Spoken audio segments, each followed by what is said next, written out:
ஓம் சாந்தி. எல்லோரும் நலமாக இருக்கீங்களா? ஸோ நேற்று மாலை ஆஸ்திரேலியாவில் போண்டை அப்படிங்கிற ஒரு இடத்துல ஒரு பீச்சில் 2 பேர் சரமாரியாக எல்லாரையும் சுட்டு தள்ளுறார். ஏன் அப்படின்னா அங்கே யூதர்களுடைய ஒரு முக்கியமான விழா நடக்குது. ஹனுக்கா திருவிழா நடக்குது. ஸோ யூதர்களை குறிவைத்து அந்த தாக்குதல் நடக்குது. ஒரு 16 பேர் இறக்குறாங்க. 40க்கும் மேற்பட்டவர்கள் ரொம்ப கிரிட்டிக்கல் ஸ்டேஜில் ஹாஸ்பிட்டலில் இருக்கிறாங்க. ஸோ அந்த 2 பேர் சொல்கிறாங்க. அதில் ஒருத்தரை பின்னாடி இருந்து ஒருத்தர் டக்குன்னு மடக்கி பிடிச்சி அவர்கிட்ட இருந்து துப்பாக்கியை உருவிடுறார். அவர்கிட்ட இப்படி துப்பாக்கி காட்டினோன்னா அவர் பயந்துட்டு அப்படி எட்ட போகிறார் அந்த தீவிரவாதி.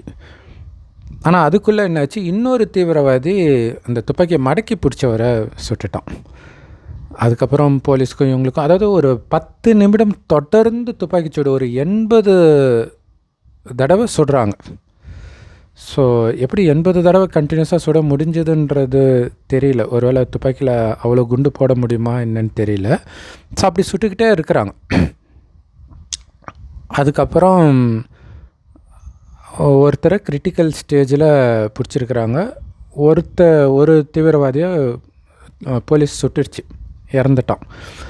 ஒருத்தர் கிரிட்டிக்கல் ஸ்டேஜில் இருக்கிறாங்க ஹாஸ்பிட்டலில். ஸோ அதுக்கப்புறம் தான் தெரிஞ்சது ஒரு பெரிய அதிர்ச்சி என்ன அப்படின்னா, 2 பேர் முஸ்லீம்கள். ஸோ யூதர்களுக்கும் முஸ்லீம்களுக்கும் இந்த பாலஸ்தீன பிரச்சனையிலிருந்து, குறிப்பாக உலகத்தில் உள்ள எல்லா முஸ்லீம்களும் யூதர்களை வெறுக்கிறத நம்ம ஆன்லைனில் கமெண்ட்ஸ்லேயே பார்க்க முடியும். ஸோ அந்த மாதிரி ஒரு வெறுப்புடைய நீட்சியாக இருக்குது. ஆனால் இதில் அதிர்ச்சிகரமான விஷயம் என்னென்னா, அந்த 2 பேரும் அப்பா பையன், சொந்த அப்பா பையன். ஒரு பையன் கெட்டு போகிறான்னா அப்பா திருத்தணும். அப்பாவே இப்படி இருந்தா, இது இல்லாமல் அவங்க அந்த ரைஃபிள் கிளப்பில் மெம்பராக 6 துப்பாக்கி லைசன்ஸ் வாங்கி வச்சிருக்கிறார். ஸோ அது பலவிதமான கேள்விகளை உருவாக்குது. துப்பாக்கி மனிதர்களிடம் இருக்கலாமான்ட்டு அமெரிக்காவில் இருக்கிற மாதிரி இங்கேயும் பிரச்சனை போயிட்டு இருக்கு. ஸோ ஆஸ்திரேலியாவில் தொடர்ந்து யூதர்களுக்கு எதிராக நிறைய விஷயங்கள் நடந்துட்டு இருந்திருக்கு போல இருக்குது. சினகாகுன்னுவாங்க அவங்க வழிபடுற இடத்துக்கு பேர். ஸோ அங்கேயே பாம்பு வச்சுருக்கிறாங்க சமீபமாக. நிறைய யூதர்கள் மீது தாக்குதல் நடந்திருக்கு. யூதர்களை கண்டித்து நிறைய போராட்டங்கள் வெடிச்சிருக்குது. ஸோ அதோடைய நீட்சியாக இப்படியும் நடக்குது அப்படின்னு சொல்கிறாங்க. ஸோ இதில் நிறைய பேர் இது முஸ்லீம் அடிப்படைவாதத்தினால் வர பிரச்சனை அப்படின்னு சொல்கிறாங்க. ஆனால் இதில் யோசிக்க வேண்டிய விஷயம் என்ன அப்படின்னா, காஷ்மீரில் தீவிரவாத தாக்குதல் நடக்கும் பொழுதும் அதில் மற்றவர்களை காப்பாற்ற முயற்சி செய்ததும் ஒரு முஸ்லீம். அதே மாதிரி அவரை கொன்னுட்டாங்க தீவிரவாதிகள். அதே மாதிரி இங்கேயுமே அந்த தீவிரவாதிக்கிட்ட துப்பாக்கி மடக்கி பிடிச்சார் இல்லையா, அவரும் ஒரு முஸ்லீம் சகோதரர் தான், அகமது அல் அகமதுன்ட்டு. ஸோ அவரும் இப்போ உயிரோடு தான் இருக்கிறாரு இந்த நேரம் வரைக்கும். ஆனால் கிரிட்டிக்கலாக இருக்கிறார் துப்பாக்கி சுடுனால. ஸோ அவருக்கு ஆஸ்திரேலியாவே ப்ரே பண்ணுது. ஏன்னா அவர் இல்லைன்னா நிறைய பேர் இறந்துருப்பாங்க. அதை அவர் தடுத்துருக்கிறாரு அப்படின்ட்டு அவர் உயிரை காப்பாற்றுறதுக்காக ஃபண்ட் ரேஸ் பண்ணுறாங்க. $1 பில்லியன் கிட்ட சேர்ந்துருக்குது. அதில் ஒருத்தரே $1,00,000 ஏதோ போட்டிருக்கிறார் டொனேஷன். அவர் யூதர்கள் தான். ஸோ அதே மாதிரி இப்போ டெல்லியில் கார் பிளாஸ்ட் ஆச்சு இல்லையா, ஒரு டாக்டர், முஸ்லீம் டாக்டர். அவர் ஒரு முஸ்லீம் யூனிவர்சிட்டியில் இருக்கிற நிறைய லெக்சரர்ஸ், அதுவும் மருத்துவக் கல்லூரி லெக்சரர்ஸ் இதில் இன்வால்வ் ஆகியிருந்தது. பெரிய ஆச்சரியமாக இருந்தது, அதிர்ச்சியாகவும் இருந்தது. ஏன்னா இந்த அளவுக்கு ஒரு வெறுப்பு உள்ளவர்கள்கிட்ட போகிற பேஷண்ட்டோடைய நிலைமை என்ன ஆகும் இல்லை? அவருடைய சித்தாந்தத்துக்கு எதிரானவர்கள் அவர்கிட்ட பேஷண்ட்டாக வந்தால் கண்டிப்பாக அவர் கொன்று இருப்பார். சமீபமாக அமெரிக்காவில் வந்து ஒரு டாக்டரை இப்படி அரெஸ்ட் பண்ணாங்க. ஏன்னா அந்த டாக்டர் வந்து சமீபமாக ஒரு 30 வயது மதிக்கத்தக்க ஒரு டொனால்ட் ட்ரம்ப்புடைய நெருங்கிய நண்பர். இந்த காலேஜெல்லாம் போய் டிபேட் பண்ணுவார். டக்குன்னு அவருடைய பேர் ஞாபகம் வரல. அவரை வந்து சுட்டுட்டாங்க. டிபேட் நடந்துகிட்டு இருக்கும்போதே அவரை சுட்டுட்டாங்க, ஒரு கல்லூரியில் தான். அதை வந்து அந்த டாக்டர் கொண்டாடி இருக்கிறார், சந்தோஷமாக பேசியிருக்கிறார். அதை பார்த்துட்டு நர்ஸு வந்து கம்ப்ளைண்ட் பண்ணிட்டாங்க. என்ன கம்ப்ளைண்ட் பண்ணிட்டாங்கன்னா, இந்த மாதிரி ஒரு மனநிலை உள்ளவர் டாக்டராக இருந்தால், இவர் சித்தாந்தத்துக்கு எதிரான ஒருத்தர் பேஷண்ட்டாக வந்தால் அவர் நிலைமை என்ன ஆகும் அப்படின்னு. ஏன்னா அவர் அந்த டாக்டர் என்ன சொன்னாராம், இவன் வாழ்வதற்கு தகுதியற்றவன், இவன் செத்தது நல்லதுன்னு சொன்னாராம். ஸோ இந்த மனநிலையில் ஒரு டாக்டர் இருந்தால் என்ன ஆகும் அப்படின்னு சொல்லி அவரையும் அந்த வேலையை விட்டு தூக்கிட்டாங்க. அந்த நர்ஸையுமே, ஏன்னா அவங்களும் வந்து அந்த விசாரணை வளையத்தில் எடுத்துகிட்டு வராங்க. ஏன்னா அவரை குற்றம் சாட்டுறாங்க அப்படின்னா இவங்களும் வந்து அவருடைய தீவிர ஆதரவாளராக இருக்கிறாங்க. ஸோ அதனால் அவங்களுக்குமே அது பிரச்சனையை உண்டாக்கிச்சு. ஸோ இதில் முக்கியமான விஷயம் என்னென்னா, இந்த டெல்லியில் கார் வெடிக்க வைத்த அந்த டாக்டர் அவரும் இறந்துட்டார். அவர் இறந்து கொஞ்ச நாள் கழித்து அவர் அதுக்கு முன்னாடி பேசின வீடியோ ஒன்று ரிலீஸ் ஆச்சு. அவர் மற்ற அந்த குழுவில், தீவிரவாத குழு, டாக்டர்கள் குழு கிட்ட பேசுகிறார் போல இருக்குது. என்ன பேசுகிறார் அப்படின்னா, இந்த தற்கொலை தாக்குதல் இருக்குது இல்லையா, இதை வந்து தப்பாக புரிஞ்சிக்கிறாங்க, இது ஒன்றும் தப்பான விஷயம் கிடையாது அப்படின்னு அவர் சொல்லியிருந்தார். அது நமக்கு ஆச்சரியமாக இருந்தது. ஏன்னா அவர் ஒன்றும் சாப்பாட்டுக்கு வழி இல்லாதவர் கிடையாது. அப்படி இருந்து எப்படி இப்படியெல்லாம், ஏன்னா ஜென்ரலாக வந்து ஏழைகளை தான் டார்கெட் பண்ணி அந்த மாதிரி கூலிப்படையாக அல்லது தீவிரவாதியாக மாற்றுவாங்க. அப்படி இருக்கும்போது இவருக்கு அந்த நிலை கிடையாது. அப்படி இருக்கும்போதும் இப்படி ஒரு சித்தாந்தத்தில் அவருக்கு நம்பிக்கை இருக்கிறது வந்து ஆச்சரியமாக இருந்தது. ஸோ கடைசியில் என்ன ஆகிடுதுன்னா, இந்த மாதிரி சிலர் தப்பாக புரிஞ்சிக்கிறதுனால ஒரு வேளை இஸ்லாமே இதை தான் போதிக்குது போல இருக்குது அப்படின்னு தப்பாக புரிஞ்சிக்கிறாங்க. ஆனால் உண்மையிலே இஸ்லாமில் வந்து இந்த மாதிரி மனிதனை கொலை செய்கிறதுன்றது வந்து எல்லா மதத்துலேயும் இருக்கிற அளவுக்கு தான் அதுலேயும் இருக்குது, அதிகமாக கிடையாது. ஏன்னா இப்போ கீதையிலே கிருஷ்ணர் வந்து சண்டை போட சொல்கிறாரு, கௌரவர்களை கொலை பண்ண தான் சொல்கிறாரு இல்லையா. அதே மாதிரி அதுலேயும் இருக்குது, அது எல்லா மதத்துலேயும் இருக்குது, பைபிள்லேயும் இருக்குது. ஸோ அதை வைத்து வந்து நாம் இது வந்து தீவிரவாதத்தை போதிக்குது அப்படின்னு சொல்ல முடியாது. இன்னும் கரெக்டாக சொல்லணும் அப்படின்னா, பைபிள் குரானில் கடவுள் வந்து மனிதனை படைத்தார் மண்ணிலிருந்து அப்படின்னு காட்டப்படுது. ஃபஸ்ட்டு ஆதாமை படைக்கிறார், அப்புறம் ஆதாமுடைய விலா எலும்பை உடைச்சி ஏவாளை படைக்கிறார். இப்போ ஒரு பெரிய விஷயம் என்ன அப்படின்னா, நிர்வாணமாகவே இருப்பாங்க. அவங்க ரொம்ப நாளைக்கு நிர்வாணமாகவே தான் சுற்றிட்டு இருப்பாங்க. அதுக்கப்புறம் ஒரு கனியை மட்டும் சாப்பிடாதன்னு கடவுள் சொல்லிட்டு போவார். அந்த கனியை அவங்க சாப்பிட்ருவாங்க. சாப்பிட சாத்தான் சொல்லும். ஸோ சாப்பிட்ருவாங்க. சாப்பிட்டோடனே அவங்களுக்கு உடல் உணர்வு வரும். ஸோ அவங்க வந்து அந்த அந்தரங்க உறுப்புகளை வந்து கையை வச்சு மூடுவாங்க கடவுள் வரும்போது. ஸோ அப்போ தான் கடவுளுக்கு டவுட் வரும், அப்போ நீ அந்த கனியை சாப்பிட்ருக்கிற அப்படி. ஸோ அப்போ அது மேலோட்டமாக பார்க்கும்போது நமக்கு என்ன தோணும், அப்போ கடவுள் வந்து மனிதர்களை நிர்வாணமாக இருக்கத்தான் விரும்புகிறாரா அப்படின்னு தோணும். ஆக்சுவலாக குரானில் எங்கே வருதுன்னு தெரில, பட் ஒரு முஸ்லீம் போதனை செய்கிற சகோதரர் ஒருத்தர் இதை பேசி கேட்டதான் ஞாபகம். என்ன அப்படின்னா, கடைசி நேரத்தில் எல்லோரும் நிர்வாணமாக இருப்பாங்க, ஆனால் யாரும் யாருடைய நிர்வாணத்தையும் பார்க்கக்கூட நேரம் இருக்காது. அப்படி ஒரு பதற்றத்தில் இருப்பாங்க. அவங்க செஞ்ச பாவமெல்லாம் அவங்க கழுத்தில் மாலையாக போடப்படும். பாவமும் சரி புண்ணியமும் சரி போடப்படும்.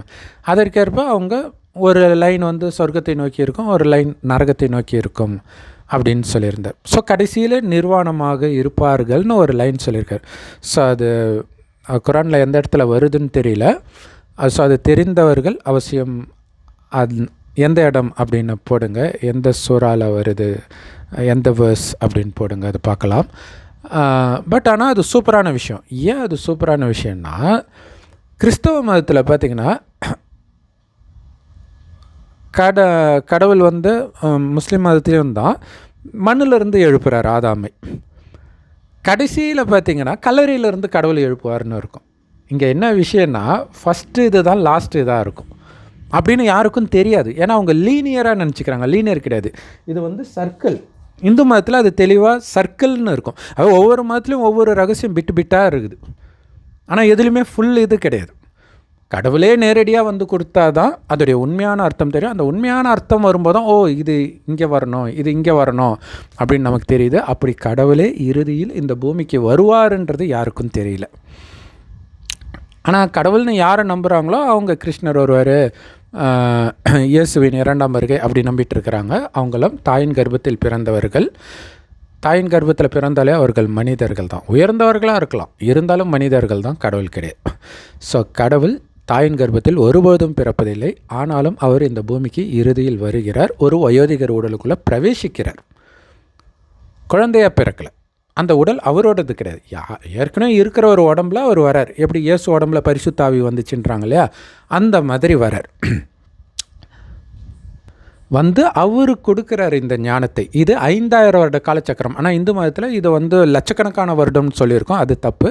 வெறும் 5000 வருடம் தான். அதில் முதல் பாதி இதே பாரத பூமி சொர்க்கமாக இருக்கும். இப்போ எல்லா மதத்தினரும் சொர்க்கத்துக்கு போகணும்னு ஆசைப்படுறது பாரதத்தில் பிறக்கணுன்றது தான். அது அவங்களுக்கே தெரியாது. இதே பாரத பூமி சொர்க்கமாக இருந்தது. அந்த சொர்க்கத்தில் வாழ்ந்தவர்களைத்தான் இந்துக்கள் தெய்வம்னு வழிபடுறாங்க. ஏன் இந்து மதத்தில் மட்டும் 33 கோடி கடவுள்னால் அவங்க கடவுள் கிடையாது, சொர்க்கத்தில் வாழ்ந்தவர்கள். ஆனால் கடவுளுக்கு ஈக்குவலாக தூய்மையாக இருந்தார்கள். தூய்மைக்கு தான் எப்போவுமே மரியாதை இல்லையா. இயேசுவை ஏன் கடவுளுக்கு ஈக்குவலாக நினைக்கிறாங்கன்னா, அவர் காமம் இல்லாமலே பிறந்தார். ஸோ காமம் அந்த விஷயமே கிடையாது அவர் வாழ்க்கையில். அதனால் சொர்க்கத்தில் எல்லாருமே காமம் இல்லாமல் தான் பிறப்பாங்க.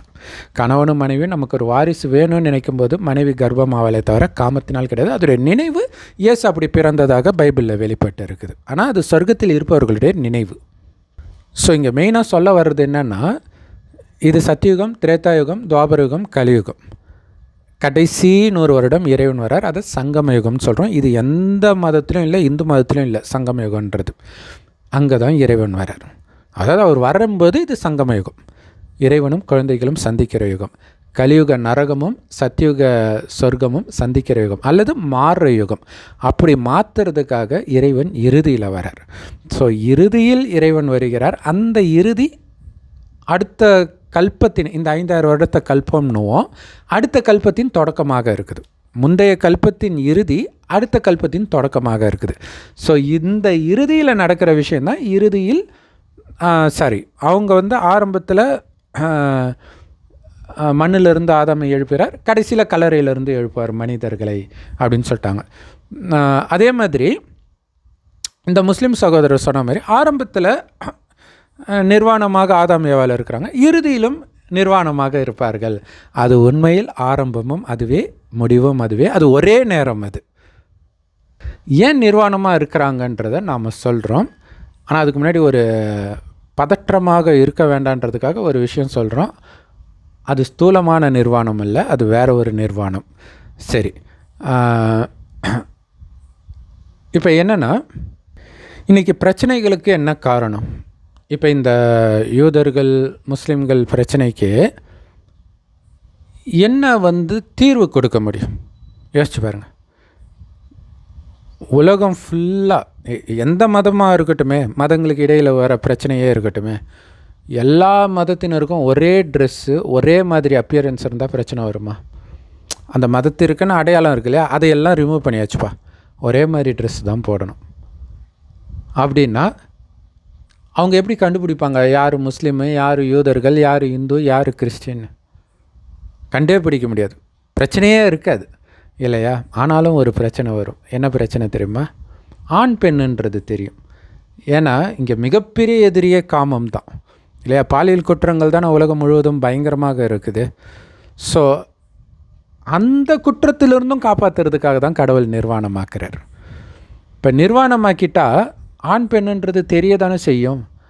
அப்போ இன்னும் தானே குற்றம் அதிகமாகும் இல்லையா? ஆனால் கடவுள் நிர்வாணமாக்குனதுடைய அர்த்தம் என்ன அப்படின்னா, எல்லா அடையாளங்களையும் நீக்கிறதுன்னு அர்த்தம். இப்போ ஹிந்து, முஸ்லீம், கிறிஸ்டின் அந்த அடையாளங்கள் அது வெளியில் தோற்றம். இப்போ தாடி எல்லாரும் ஷேவ் பண்ணிட்டாங்கன்னா கண்டுபிடிக்க முடியாது. புர்கா அதெல்லாம் போடாமல் ஒரு டீசெண்டான ட்ரெஸ் எல்லாருமே, அது நடக்க போகிறது கிடையாது இல்லை, யாருமே ஒரே மாதிரி ட்ரெஸ்ஸை ஏற்றுக்க போகிறது கிடையாது. ஆனால் சப்போஸ் நடந்தால் சொல்கிறேன், அந்த பிரச்சனை கிடையாது. ஸோ ஆப்கானிஸ்தான் போன்ற சில நாடுகளில் அந்த நாட்டுக்குள்ளே வந்துட்டாலே முஸ்லீம் ட்ரெஸ் தான் நீங்கள் போட்டாகணும் அப்படின்றாங்க. பட் அவங்க ட்ரெஸ்ஸு போட்டாலும் மனசுக்குள்ளே அவங்களுக்கு தெரியும்ல அவங்க யாருன்னு. ஸோ அதனால் இந்த வெறுப்பு போயிடாது. ஏன்னா வலுக்கட்டாயமாக எனக்கு திணிக்கப்பட்டிருக்குதுன்ற வெறுப்பு இருக்கும். ஆனால் கடவுள் படுத்துகிற நிர்வாணம் எல்லா அடையாளங்களையும் நீக்க சொல்கிறது. எந்த மத அடையாளமும் கிடையாது. அடுத்தது நான் சொன்ன மாதிரி ஆண் பெண் பிரச்சனை வரும் இல்லையா, அந்த அடையாளத்தையும் நீக்கிறது தான் உண்மையிலே கடவுள் படுத்துகிற நிர்வாணம். அது எப்படி ஆண் பெண்ணுன்றதே எப்படி நீக்க முடியும் அப்படின்னா, கடவுள் சொல்கிறாரு, இந்த உடம்பே நீங்கள் போட்டிருக்கிற ட்ரெஸ்ஸு தான். நீங்கள் இந்த உடம்பு கிடையாது, இந்த உடம்பை இயக்கக்கூடிய ஆத்மா, உயிர். அதை தான் ஹிந்தியில் ஆத்மான்றோம், அதை தமிழில் ஆன்மான்னு சொல்லிடுறோம். ஸோ அந்த உயிர் பூர்வ மத்தியில் நட்சத்திரம் மாதிரி ஜொலிக்கிறனால தான் இந்துக்கள் அங்கே போட்டு வைக்கிற பழக்கம் இருக்குது. அந்த ஆத்மா தான் கண் வழியாக பார்க்குது, வாய் வழியாக பேசுது, அனைத்து காரியத்தையும் செய்யுதுன்ற உணர்வு சொர்க்கத்தில் இயல்பாகவே எல்லோருக்கும் இருக்கிறதுனால தான் அவ்வளோ அழகாக ஆண்களும் பெண்களும் இருந்தாலும் சின்ன சலனம் கூட இருக்காது. அதனால தான் அங்கே காமம்னா என்னன்னே தெரியாது. குழந்தைகள் மாதிரி பரிசுத்தமாக இருப்பாங்க. அதுதான் பைபிளில் கூட வெளிப்பட்டு இருக்கும். குழந்தைகள் மாதிரி பரிசுத்தமாகாமல் நீங்கள் சொர்க்கத்துக்கு போக முடியாதுன்னு இயேசு சொல்லுவார். ஸோ அந்த ஆத்மா ஒரு ஜென்மம் ஆண் உடலை எடுக்கும், அடுத்த ஜென்மம் பெண் உடலை எடுக்கும், இப்படி மாறி மாறி பிறக்கும். ஸோ ஆத்மா ஆணும் கிடையாது பெண்ணும் கிடையாது, உடம்பு தான் ஆணும் பெண்ணும். அந்த உடம்பு நீங்களும் கிடையாது அப்படின்னு உணருங்க. உங்களை ஆத்மான்னு ஒருவரை ஒருவர் ஆத்மான்னு பாருங்கள் அப்படின்னு கடவுள் சொல்கிறார். ஸோ எப்போ ஆதாம் ஏவாளுக்கு இடையில் அந்த காம உணர்வு வருதோ அப்போ உடல் உணர்வு வந்துடுது. ஸோ இப்போ அங்கே கடவுள் நிர்வாணமாக படைத்தாருன்றது இதுதான் அர்த்தம். மண்ணிலிருந்து படைத்தாருன்னு அர்த்தம் கிடையாது. மண்ணினால் ஆன இந்த உடல் உணர்வில் இருக்கிற நம்மை, இந்த உடம்பு கிடையாது, ஆத்மான்ற உணர்வில் இரு. உடல் இல்லாமல் உண்மையிலே ஆத்மா வசிக்கிற இடம் நிர்வாணதாமன்னு பேர். உடல்ன்ற ஆடை இல்லாமல் ஆத்மா மட்டும் இருக்கிறனால இந்த இடத்துக்கு பேர். இதை பரந்தாமம்னு சொல்லுவோம், நிர்வாணதாமம்னு சொல்லுவோம், சாந்தி தாமம்னு சொல்லுவோம். இதை தான் பரலோகம்னு கிறிஸ்தவர்களும் சொல்கிறாங்க. இங்கே தான் ஆத்மாக்கள் இருக்கும், கடவுளும் இங்கே தான் இருப்பார். ஆனால் அங்கே எந்த பேச்சும் இருக்காது இல்லையா. வாய் இல்லாமல் எப்படி பேசுறது, சும்மா இருப்போம் ஒரு கோமா ஸ்டேஜ் மாதிரி. கடவுளாகவே இருந்தாலும் இந்த பூமிக்கு வந்தால் தான் பேச முடியும். ஸோ அதனால தான் இந்த பூமிக்கு தான் இந்த ஞானத்தை கொடுத்து நம்மளை தயார்படுத்துகிறார், மீண்டும் ஆத்ம உணர்வுக்கு எடுத்துகிட்டு வர்றார். ஸோ அப்புறம் உலக அழிவு நடக்கும். அழிகிறதுக்கு 100 வருடம் முன்பு தான் வராரு.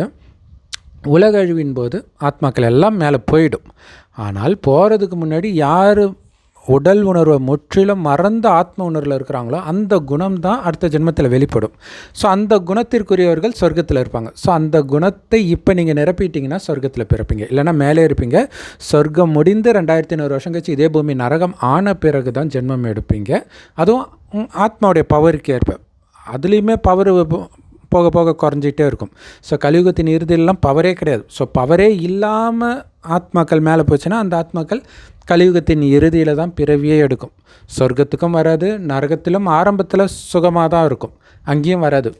கொரோனா மாதிரி கொடிய நோய்கள் வர இந்த நரகத்தின் கடைசி நேரத்தில் தான் ஒருத்தர் பிறக்கிறாங்கன்னா அவங்கள மாதிரி துர்பாக்கியசாலிகள் யாருமே கிடையாது.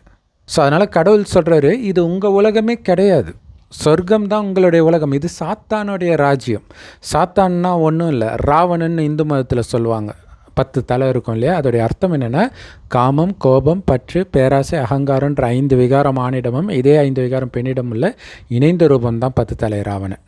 மற்றபடி 10 தலை தூக்கிட்டு எவனும் அலையில் ராமாயணத்தில் சொன்ன மாதிரி எந்த கதையும் நிஜத்தில் நடந்தது கிடையாது, எந்த மதத்தில் உள்ளதுமே. ஸோ அது ஒரு உண்மையை கதை ரூபத்தில் புனையப்பட்டு இருக்குது, அவ்வளவுதான்.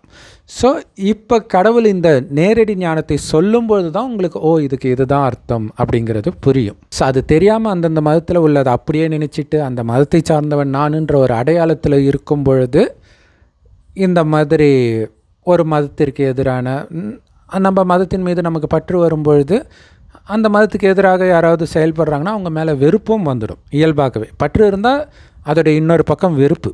ஸோ அதை புரிஞ்சுக்கணும். அதுக்கு தான் பற்று வெறுப்பு ரெண்டுமே நமக்கு தேவையில்லை. ஏன்னா நீங்கள் உடம்பே கிடையாது. உடம்புன்னு நினச்சா தானே இந்து குடும்பத்தில் பிறந்தா இந்து, முஸ்லீம் குடும்பத்தில் பிறந்தா முஸ்லீம், கிறிஸ்தவ குடும்பத்தில் பிறந்தா கிறிஸ்டின்னு. உடம்பே இல்லைன்னா ஆத்மா எல்லாருமே கடவுளுடைய குழந்தைகள், எந்த மதத்தை சார்ந்தவராக இருந்தாலும். வெறும் ஆத்மா சிவ பரமாத்மாவுடைய குழந்தை. இந்த சிவனைத்தான் அல்லாஹ் பரமபிதான்றோம், கடவுள் ஒருத்தர் தான். ஸோ அதனால தான் இந்து மதத்தில் இத்தனை தெய்வங்கள் இருந்தாலும் சிவனுக்கு மட்டும்தான் லிங்க ரூபம் இருக்கும், மற்ற எல்லாருக்கும் மனித உருவம் இருக்கும். ஏன்னா சிவன் பிறப்பு இறப்பில் வராதவர். குரானில் டெஃபினேஷனே அதான் இருக்கும், கடவுள் பிறப்பதும் இல்லை இறப்பதும் இல்லை அப்படின்னு இருக்கும். ஸோ அப்போ எப்படி அவர் நமக்கு அப்பா ஆகிறாருன்னா, சொர்க்கம்ன்ற ஆஸ்தியை நமக்கு கொடுக்கறதுனால இல்லையா. சொத்தே வைக்கலைன்னு நீ எல்லாம் ஒரு அப்பனான்னு கேட்பாங்க, பெற்றிருந்தா கூட இல்லையா. ஸோ அப்பானா ஆஸ்தி கொடுக்கணும். ஸோ இந்த உலகத்தையே சொர்க்கமாக்கி நமக்கு கொடுக்குறார். அந்த சொர்க்கத்துக்கு நம்மை தகுதி பெற வைக்கிறார். அப்படியே கையில் எடுத்து கொடுக்கறது கிடையாது. தகுதி பெறுவதற்கான ஞானத்தை கொடுக்குறார். அதை யார் நிச்சய புத்தியோடு ஏற்றுக்கிட்டு ஃபாலோ பண்ணுறாங்களோ, காமம், கோபம், பற்று, பேராசை, அகங்காரத்தை முற்றிலும் அழிக்கிறாங்களோ, உடல்ன்ற உணர்வை அழிக்கிறாங்களோ, அவங்க தான் சொர்க்கத்தின் ராஜ்யத்தை அடையிறாங்க. ஸோ அதனால தான் பாருங்கள், கடவுளுக்கு எல்லாரும் குழந்தை தான், ஆனால் எல்லோருக்கும் சொர்க்கம் கிடைக்கிறது கிடையாது. ஆனால் எல்லோருக்கும் ஞானத்தை கொடுக்குறாரு. ஏற்றுக்கலைன்னா அவர் என்ன பண்ண முடியும்? அந்த அடையாளம், மதத்தின் அடையாளம், ஏதாவது ஒரு அடையாளத்தை பிடிச்சிக்கிட்டு கடவுளை விட்டுடுறாங்க. ஸோ அதனால தான் அந்த அடையாளத்தெல்லாம் விட்டுட்டு என்னை பிடியுங்கள், சொர்க்கம் கிடைக்கும்ன்றார். ஸோ அதுதான் பார்த்திங்கன்னா அந்த மாம்பழத்துக்காக முருகன் பிள்ளையார் சண்டை போட்ட கதை இருக்கும் இல்லையா. அப்போ ஏன் சிவன் பாதியை பிரித்து கொடுத்துருக்கலாமே, பிரச்சனை கிடையாதுன்னு தோணும். ஸோ அப்போ அதோடைய அர்த்தம் என்ன அப்படின்னா, சொர்க்கத்தை தான் அங்கே மாம்பழமாக காட்டுறாங்க. உழைத்து தான் அதை நீங்கள் பெற முடியும். அது என்ன உழைப்பு? உலகத்தை சுற்றுறதுன்ட்டு அது கதை வடிவத்தில் அப்படி இருக்குது. ஆனால் நிஜம் என்னென்னா, பிள்ளையார் போய் எனக்கு உலகம், அப்பா அம்மா தான் எனக்கு உலகன்றதுல, அப்படி சிவபெருமான் தான் எனக்கு உலகமே. என்னை பொறுத்த வரைக்கும் இந்த உலகமே அழிஞ்சிச்சு, ஏன்னா இது என்னதே கிடையாது அப்படின்னு சிவனையே பிடிச்சிட்டு இருக்கிறது. அதுதான் மார்கண்டேயன் கதையில் சிவலிங்கத்தை பிடிச்சிக்குவான் மரணத்தின் போது. உலகத்துக்கே மரணம் வர்ற இந்த காலகட்டத்தில் இறைவனை மட்டுமே பிடிச்சாதான் நீங்கள் சேஃப்டியாக இருப்பீங்க. ஏன்னா இந்த விஷயத்தில் அந்த அகமதுன்ற அந்த சகோதரர் தான் அந்த தீவிரவாதிக்கிட்டேருந்து துப்பாக்கியை பிடுங்குறார். அதுதான் இங்கே முக்கியமான விஷயம் இல்லையா. அதாவது இவ்வளவு யூதர்களை, யூத வெறுப்பு முஸ்லிம்கள் மத்தியில் பரவலாக காணப்படுற இந்த நேரத்திலும் அதனால் தன் மனதை கரப்டாகாமல் வச்சுருக்கிறாங்க பாருங்கள். இது எவ்வளோ பெரிய விஷயம் இல்லையா. அந்த மாதிரி மதக்கலவரங்கள் உலகம் முழுவதும் வெடிக்கும். ஆனால் அந்த நேரமும் உங்கள் மனம் அதனால் கரப்டாகாமல் இருக்கணும்னா, நான் இந்த மதத்தை சார்ந்தவன்றதை மைண்டை விட்டு நீக்கிடுங்க. உடம்பே கிடையாது, நான் ஆத்மா, என்னுடைய ஒரு சிவபரமாத்மா அல்லது அல்லாஹ் பரமபிதா, உங்கள் மதத்தில் எது சொல்லுதோ அதை பிடிச்சிக்கோங்க. ஆனால் நம்முடைய உலகமே சொர்க்கம் இது கிடையாது.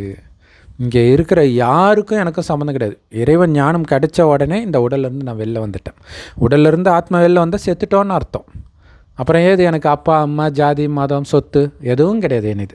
அதனால் எது என்கிட்டேருந்து அபகரித்தாலும் எனக்கு கவலை இல்லை. நான் ஒரு சிவனை கெட்டியாக பிடிக்க ஆத்மா சக்தி நிரம்பினதாக ஆகும். இங்கே ஆத்மா சக்தி நிரம்புறதுனா என்ன அர்த்தம்? காமம், கோபம், பற்று, பேராசை, அகங்காரம் போன்ற பலகீனங்கள்லேருந்து ஆத்மா விடுபடும். ஸோ அப்படி விடுபடும்போது சதா ஆனந்த ஸ்வரூபமாக இருக்கும். யாரை பார்த்தாலும் அந்த சகோதரன்ற உணர்வு தான் இருக்கும். உங்கள் மதத்தை சார்ந்தவரை கொலை பண்ணியிருக்கலாம், உங்கள் குடும்பத்தை சார்ந்தவரே கொலை பண்ணியிருக்கலாம். ஆனால் என் குடும்பன்ற உணர்வே கிடையாது உங்களுக்கு. ஆத்மான்ற உணர்வு தானே. இறந்ததும் என் சகோதரன் தான், அவங்கள கொன்னதும் என் சகோதரன் தான். ஸோ எல்லா சகோதரருக்கும் நான் முக்தியை கொடுக்கணும். என் அப்பா வந்திருக்கிறாரு, அவரை பிடிங்கன்ற ஞானத்தை கொடுக்கணும். அதுக்கு இந்த எல்லைக்குட்பட்ட அனைத்திலிருந்தும் புத்தியை நீக்கினா மட்டுமே சாத்தியம். அப்படிங்கிற செய்தியைத்தான் இறைவன் கொடுக்கிறார். இறைவனுடைய செய்தியை கொடுக்கும் தூதுவனாக அவரே தான் வரார். ஏன்னா அவருடைய ஞானத்தை யார் கொடுக்க முடியும்? ஸோ அவர்கிட்ட ஞானத்தை கேட்டு நாம் எல்லோரும் கொடுக்குறோம். ஸோ இறைவன் ஒரு வயோதிகர் மூலமாக இந்த ஞானத்தை கொடுக்கிறார். அந்த வயோதிகருக்கு பிரம்மான் பேர் வைக்கிறார். அந்த பிரம்மா வாய் வழியாக இந்த ஞானத்தை கேட்குறவங்க தான் பிரம்மா குமாரிகள். இந்த பிரம்மாவைத்தான் ஆதாம்னு பைபிளில் சொல்லப்பட்டிருக்குது. ஸோ ஆதாமின் குமாரர்கள் காமத்தில் எப்படி ஈடுபட்டார்கள்னு கேட்பாங்க இல்லையா. ஸோ அதை தான் இறைவன் சொல்கிறார். நீ என்னுடைய குழந்தை, உனக்கு இனி எல்லா உறவும் சகோதர சகோதரி மட்டுமே. இன்னும் கேட்டால் சகோதரி கூட கிடையாது, அது உடம்பு தான் ஆண் பெண், வெறும் ஆத்மா சகோதர உறவு மட்டுமே. அதனால தான் முஸ்லீம்கள் பாய் பாயின்னுவாங்க. பாய் பாய்னா சகோதரன் சகோதரன் அர்த்தம். அப்போ ஒரு அப்பாவுடைய குழந்தைன்னு அர்த்தம். ஆனால் அல்லாஹ் நம்முடைய அப்பான்றதை அவங்களால புரிஞ்சிக்க முடியல. ஸோ சொர்க்கத்தில் யார் தேவதையாக இருந்தார்களோ அவர்கள் இன்றைக்கி எல்லா மதத்துலேயும் இருப்பாங்க, அவங்களுக்கு டக்குன்னு புரியும். ஸோ இந்த வீடியோ இவ்வளோ நேரம் நீங்கள் பார்த்தீங்கனாலே கண்டிப்பாக சொர்க்கத்தில் தேவதையாக இருந்திருந்தால் மட்டுமே இது பிடிக்கும், புரியும், உலகத்தில் எந்த மூலையில் இருந்தாலும். ஏன்னா இறைவனுடைய குழந்தைகள் இன்றைக்கி எல்லா மூலையிலும் எல்லா மதத்துலேயும் இருப்பாங்க. ஸோ உங்களுக்கு இந்த ஞானம் புரிஞ்சிடுச்சுன்னா இந்த ஞானத்தை நீங்கள் இருக்கக்கூடிய மதம் நாடு அவங்களுக்கு கொடுக்க வேண்டியது உங்களுடைய கடமை. ஓம் சாந்தி. தேங்க்ஸ் ஃபார் வாட்சிங்.